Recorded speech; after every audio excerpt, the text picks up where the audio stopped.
যাচ্ছ নাকি? আরে হ্যাঁ, কাগজপত্র তো কিছু দেখলেনি না, ওই কেসটা নিয়ে এত ব্যস্ত যে কোনো কথাই কানে ঢুকছে না। আমি কিছু বুঝতে পারছি না কি ব্যাপার কাকুর। কিচ্ছু ভেবে বলে সুপর্ণা, সব ঠিক হয়ে যায়। বলছো তো? কাকুর চেহারা দেখেছো?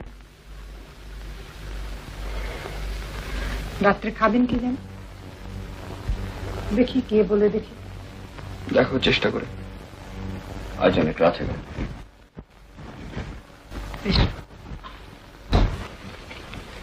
কাকু তুমি খাবে না? না রে, শরীরটা ভালো নেই। ও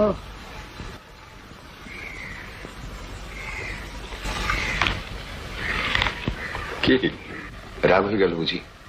না, রাগ হবে কেন? আরে কালকে কেসটার আর্গুমেন্ট, কাগজপত্র দেখে একটু তৈরি হয়ে নিতে হবে তো।